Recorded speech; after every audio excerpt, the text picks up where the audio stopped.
No silêncio da madrugada mexicana, quando as estrelas ainda dominavam o céu e o frio cortante de dezembro penetrava até os ossos, um homem simples caminhava solitário. Seus pés descalços, acostumados ao solo áspero, avançavam com determinação pelo caminho que já conhecia bem. Juan Diego, viúvo de 57 anos, carregava em seu coração a dualidade de um mundo em transformação. Nascido sob o domínio do Império Azteca, agora vivia como um cristão convertido, em uma terra que a divina providência havia destinado a receber a luz do Evangelho. O México de 1531 era uma terra de profunda transformação espiritual. Apenas 10 anos haviam se passado desde que Hernán Cortés, instrumento da providência divina, havia chegado àquelas terras trazendo consigo não apenas a espada, mas também a cruz salvadora de Cristo. Os antigos templos pagãos, onde outrora se realizavam sacrifícios humanos aos falsos deuses, agora davam lugar às igrejas consagradas ao Deus verdadeiro. As pedras que antes serviam ao culto das trevas eram agora santificadas e redimidas, transformadas em alicerces para a casa de Deus, simbolizando a própria conversão das almas que passavam das sombras do paganismo para a luz da fé católica. Naquele cenário de transformação espiritual, onde a cruz avançava trazendo a salvação, Juan Diego representava o homem tocado pela graça divina. Convertido ao cristianismo, abraçara com sinceridade a fé no Deus que os missionários franciscanos lhe haviam apresentado. Seu coração, no entanto, ainda carregava as marcas de um povo em transição, que precisava compreender mais profundamente o mistério da redenção e o amor infinito de Deus, que desejava salvar todas as almas.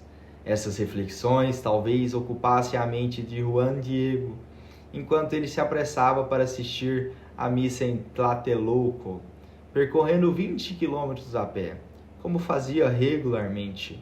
Sua devoção era genuína e seu desejo de comunhão com Cristo impulsionava a superar qualquer obstáculo. Foi então que, ao passar pelo Monte Tepeyac, local onde a divina providência havia preparado o encontro celestial, algo extraordinário aconteceu. Um canto suave, como de pássaros celestiais, interrompeu seus pensamentos.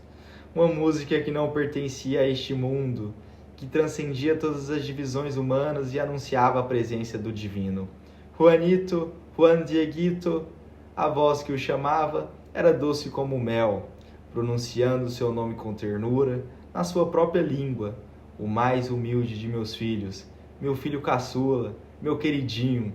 Palavras que penetraram não apenas seus ouvidos, mas seu coração sedento de amor maternal. Subindo a coluna em direção à voz, Juan Diego viu uma jovem senhora de aparência mestiça, radiante de luz, envolta em um manto estrelado. Não era uma deusa pagã, mas a verdadeira mãe de Deus, que se apresentou como a perfeita, sempre virgem, Santa Maria, mãe do verdadeiro Deus, por quem se vive. Naquele momento, no coração de Juan Diego, algo se iluminou completamente, como se todas as verdades que haviam aprendido em sua conversão encontrassem, de repente, uma confirmação celestial. A senhora não falava como uma estrangeira, mas como uma mãe que conhece intimamente seus filhos. Falava sua língua, compreendia sua cultura e vinha para confirmar a verdade da fé católica que os missionários haviam trazido. A senhora pediu a Juan Diego que fosse ao bispo franciscano Juan de Zumarraga para solicitar a construção de uma igreja no local da aparição. Uma tarefa aparentemente simples, mas que colocava o humilde indígena diante de um dilema existencial profundo. Como ele, um homem de mais baixa condição social, poderia apresentar-se diante da mais alta autoridade eclesiástica e ser levado a sério? Aqui começa a verdadeira jornada interior de Juan Diego, uma descida aos abismos da dúvida e do medo, seguido por uma ascensão à fé mais pura. Obediente, mas temeroso, ele foi ao palácio episcopal. Como era de se esperar, o bispo recebeu com prudente ceticismo o relato de um simples indígena sobre uma aparição celestial. Pediu provas concretas antes de acreditar. como é próprio da sabedoria da Igreja, que examina cuidadosamente os sinais sobrenaturais. O retorno de Juan Diego ao Tepeyac foi marcado pela humildade. Sentia-se indigno da confiança depositada nele pela senhora. Senhora, minha rainha, minha menina, disse ele com humildade. Seria melhor que enviasses um dos nobres, conhecidos, respeitados e honrados, para que te acreditasse. Eu sou um homem do campo, um pedaço de corda, uma escada de tábuas, excremento, folha, sou cauda, sou asa, um homem insignificante. Suas palavras revelam não apenas humildade, mas a consciência de sua pequenez diante da grandeza divina. Virtude essencial para quem deseja ser instrumento das mãos de Deus. A resposta da senhora, porém, foi reveladora da economia divina. Escuta, meu filho, fique sabendo que tenho muitos servidores e mensageiros a quem posso confiar a entrega de minha mensagem e fazer minha vontade. Mas é absolutamente necessário que tu, pessoalmente, vás e fales. Essa afirmação revelava a predileção divina pelos humildes, confirmando as palavras de Cristo: bem-aventurados os pobres de espírito, porque deles é o reino dos céus. A mãe de Deus não escolhera um nobre, nem mesmo um sacerdote, mas o humilde dos homens, mostrando que Deus escolhe o que é fraco no mundo para confundir o que é forte. No domingo seguinte, Juan Diego retornou ao bispo, que manteve seu pedido por provas. Na terça-feira, 12 de dezembro, preocupado com seu tio gravemente doente, Juan Diego tomou outro caminho para evitar a senhora, sentindo-se dividido entre a obediência à mensageira celestial e o dever para com seu parente moribundo. Este desvio revela a profunda humanidade de Juan Diego. Não era um santo etéreo desconectado das realidades terrenas, mas um homem real, com responsabilidades concretas e dilemas morais autênticos. Sua tentativa de evitar a senhora não era falta de fé, mas o reconhecimento de suas limitações humanas. A senhora, porém, apareceu à sua frente, interceptando seu caminho alternativo. Suas palavras ressoaram como um bálsamo para a alma atormentada de Juan Diego. Não se perturbe teu rosto, teu coração. Não estou eu aqui, tua mãe? Não estás sob minha sombra e proteção? Não sou eu a fonte de tua alegria? Não estás no côncavo de meu manto, no cruzamento de meus braços? Precisas de algo mais? Essas palavras que transcenderam um momento histórico e continuam a ecoar através dos séculos, revelam a essência da mensagem de Guadalupe.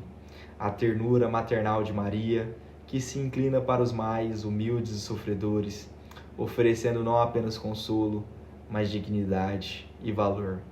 A senhora assegurou a Juan Diego que seu tio já estava curado e pediu que ele subisse ao topo da colina para colher flores. Em pleno inverno mexicano, quando a vegetação estava seca e o monte Tepeyac particularmente árido, não deveria haver flores. No entanto, Juan Diego encontrou belíssimas rosas de castela, florescendo milagrosamente. Este milagre das flores fora da estação carregava um simbolismo profundo. As rosas de castelas, originárias da Espanha, florescendo em solo mexicano, representavam a beleza da fé católica que, trazida pelos missionários espanhóis, agora florescia naturalmente em terras americanas. Era o sinal de que a evangelização não era uma imposição estrangeira, mas o cumprimento do plano divino que desejava que todos os povos conhecessem a verdade e fossem salvos. Juan Diego colheu as rosas e as colocou em sua tilma, o manto rústico de fibra de cacto que usava conforme a orientação da senhora, que as arrumou com suas próprias mãos. Este gesto de intimidade maternal, a rainha do céu arrumando flores no manto de um pobre indígena, revelava a predileção divina pelos humildes, confirmando as palavras do Magnífica: derrubou dos tronos os poderosos e elevou os humildes. Quando Juan Diego finalmente chegou à presença do bispo Zumarraga e desdobrou seu manto para mostrar as flores, ocorreu o milagre definitivo. No rústico tecido estava impressa a imagem que hoje conhecemos como Nossa Senhora de Guadalupe. O bispo e todos os presentes caíram de joelhos, maravilhados diante do sinal divino.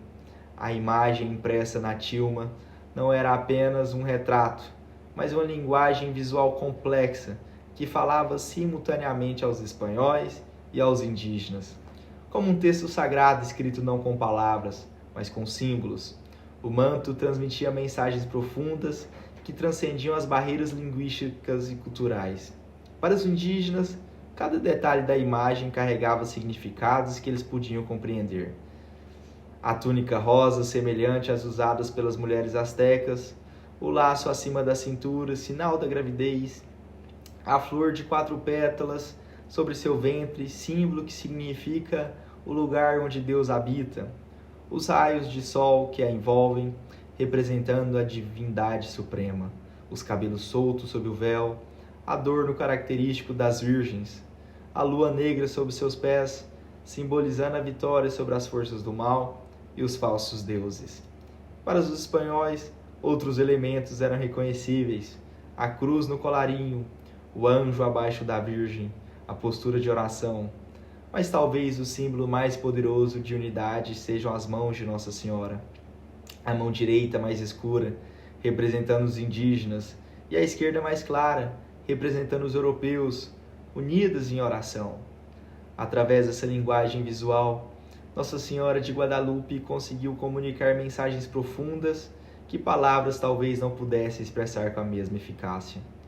O tilma tornou-se um texto vivo, uma catequese visual que continua a falar aos corações de milhões de pessoas quase 5 séculos depois. Mas o milagre de Guadalupe não se limitou à aparição. Nos 7 anos seguintes ao evento, aproximadamente 8 milhões de indígenas pediram para ser batizados.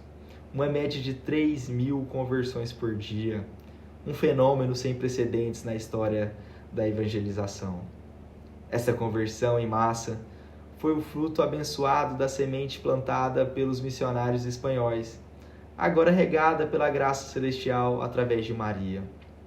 O Deus anunciado pelos missionários, que por vezes pareciam distantes, quando apresentado apenas por palavras humanas, agora se mostrava próximo e acessível através de Maria. Uma Maria que falava sua língua, respeitava sua dignidade e os convidava a entrar na grande família da Igreja Católica. A imagem de Nossa Senhora de Guadalupe representou o coroamento da missão evangelizadora iniciada pelos espanhóis. A Virgem apareceu com características que permitem a todos se reconhecerem nela, simbolizando a universalidade da Igreja que acolhe todos os povos. Utilizou símbolos compreensíveis tanto para os espanhóis quanto para os indígenas, criando uma linguagem comum. Não rejeitou a cultura nativa em seus elementos positivos, mas as purificou e elevou, incorporando a mensagem cristã. Um dos impactos mais profundos de Nossa Senhora de Guadalupe foi a unificação espiritual entre nativos e espanhóis, e a formação de uma nova identidade cultural e religiosa, profundamente católica. A imagem serviu como ponte entre as diferentes culturas, permitindo que todos se reconhecem como filhos da mesma Mãe Celestial e membros da mesma Igreja. Sua aparição ajudou a formar uma nova identidade católica, que seria a base da futura identidade mexicana, e, em certo sentido, latino-americana. Demonstrou que a fé católica não é propriedade de ninguém, a não ser um dom de amor para todos. O que começou como um fenômeno local, rapidamente se expandiu para todo o continente americano. E além, a devoção à Virgem de Guadalupe iniciou-se na cidade do México, mas logo se espalhou por toda a América Latina. Em 1910, o Papa Pio X proclamou Nossa Senhora de Guadalupe como padroeira de toda a América Latina. Em 1945, o Papa Pio XII a declarou Imperatriz das Américas. Em 1999, o Papa São João Paulo II a proclamou padroeira de todo o continente americano. Atualmente, a Basílica de Nossa Senhora de Guadalupe é o santuário mariano mais visitado do mundo, recebendo aproximadamente 20 milhões de peregrinos anualmente. No dia de sua festa, 12 de dezembro, calcula-se que 3 milhões de fiéis visitam o santuário. Mas além desses números impressionantes, o que mais surpreende no fenômeno guadalupano é a sua persistência através dos séculos e sua capacidade de falar a cada geração de uma forma nova e relevante. O próprio tilma, feito de fibras de cacto, um material extremamente rústico de baixa qualidade que, em condições normais, se deterioraria em aproximadamente 20 anos. Permanece intacto há quase 5 séculos, sem sinais significativos de deteriorização. Durante os primeiros 116 anos após o milagre, o tilma ficou exposto sem qualquer tipo de proteção, sujeito à umidade, fumaça de velas, contato constante com as mãos dos fiéis e condições ambientais adversas. Ao longo dos séculos, o tilma sobreviveu a diversos incidentes que deveriam tê-lo destruído.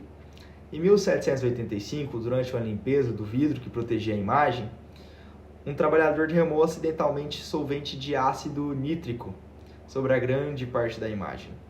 Este tipo de ácido é altamente corrosivo e deveria ter destruído instantaneamente o tecido. No entanto, a imagem não foi corroída e o tecido auto-restaurou-se após 30 dias. Um dos episódios mais impressionantes ocorreu em 1921, quando o militante anticlerical colocou 29 cargas de dinamite em vasos de flores diante da imagem na Basílica de Guadalupe. A explosão destruiu o piso, o genuflexório de mármore, danificou janelas e até 150 metros de distância e retorceu um pesado crucifixo de bronze. Surpreendentemente, tanto a imagem quanto o vidro que a protegia permaneceram completamente intactos.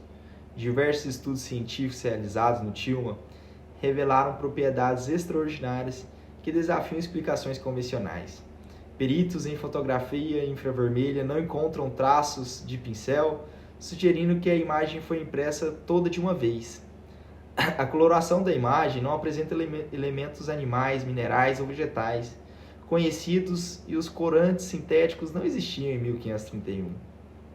Ampliações microscópicas dos olhos da Virgem mostram que parece ser o reflexo de 13 pessoas, incluindo Juan Diego e o bispo, como se fossem olhos humanos reais, capturando o momento em que a tilma foi aberto. Análises com tecnologia infravermelha detectaram que o manto mantém uma temperatura constante, de 36,6 a 37 graus Celsius, a temperatura normal de um corpo humano vivo. A preservação extraordinária do tilma e as propriedades inexplicáveis da imagem de Nossa Senhora de Guadalupe continuam a ser um testemunho poderoso que transcende explicações puramente científicas, constituindo um dos fenômenos mais intrigantes e bem documentados da história religiosa. Mas para além dos aspectos científicos e históricos, o que mais impressiona no fenômeno guadalupano é sua mensagem atemporal que continua a ressoar profundamente, não apenas para os povos indígenas do século XVI, mas para toda a humanidade nos dias atuais. Para os povos indígenas daquela época, a mensagem era clara e amorosa.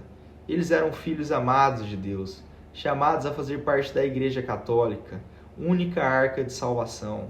A escolha de um simples indígena como mensageiro celestial e a adaptação da mensagem à sua linguagem cultural demonstrava o desejo divino de que todos os povos conhecessem a verdade e fossem salvos. Nas palavras dirigidas a Juan Diego, não se perturbe teu rosto, teu coração, não estou eu aqui, tua mãe? Encontramos uma mensagem de consolo e esperança para o povo que vivia um momento de profunda transformação. A Virgem veio para confirmar a verdade da fé católica trazida pelos missionários espanhóis, oferecendo um abraço maternal que acolhia e elevava o que havia de mais autêntico na cultura indígena, purificando-a, integrando-a à verdadeira fé. Para nós, hoje, quase 5 séculos depois, a mensagem de Guadalupe permanece surpreendentemente atual. Em um mundo ainda marcado por divisões e conflitos, a Virgem de Guadalupe nos convida à unidade da verdadeira fé. Ela nos ensina que a verdadeira evangelização respeita a dignidade de cada pessoa, apresentando a verdade com amor e ternura. O Papa Francisco, durante sua visita ao México em 2016, destacou: primeiramente, Ela nos ensina que a única força capaz de conquistar o coração dos homens é a ternura de Deus. Esta é talvez a lição mais profunda de Guadalupe, a força transformadora do amor terno e respeitoso, que não se impõe, mas se propõe, que não destrói, mas constrói, que não humilha, mas eleva. A preservação milagrosa do tilma ao longo dos séculos, resistindo a ácidos e bombas, pode ser vista como um símbolo da indefectibilidade da Igreja Católica diante das adversidades da história. Assim como o frágil tecido de cacto sobreviveu contra todas as probabilidades, também a Igreja permanece firme através dos séculos, cumprindo a promessa de Cristo de que as portas do inferno não prevalecerão contra ela. A devoção a Nossa Senhora de Guadalupe, que começou com um simples indígena no Monte Tepeyac, hoje une milhões de pessoas de diferentes culturas, raças e nacionalidades na mesma fé católica.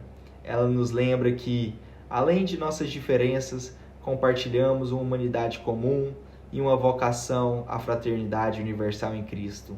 Em um mundo que busca caminhos de reconciliação e diálogo, a mensagem de Guadalupe oferece não apenas inspiração espiritual, mas um modelo prático de como diferentes culturas podem se encontrar e enriquecer mutuamente na única e verdadeira fé. Como a flor que brotou inesperadamente no árido Monte Tepeyac em pleno inverno, a mensagem de Nossa Senhora de Guadalupe continua a florescer em nossos corações, convidando-nos a cultivar um mundo onde a diversidade cultural seja valorizada dentro da unidade da fé católica, e onde todos possam se reconhecer como filhas e filhos da mesma Mãe Celestial e membros da mesma Igreja fundada por Cristo. Nesse sentido, a aparição de Guadalupe não foi apenas um evento do passado, mas uma semente plantada no coração da história, que continua a germinar e a produzir frutos da fé, dignidade e esperança. Uma flor do Tepeyac que, contra todas as probabilidades, continua a perfumar o mundo com a sua fragrância de ternura divina e verdade católica. Que Nossa Senhora de Guadalupe rogue por nós.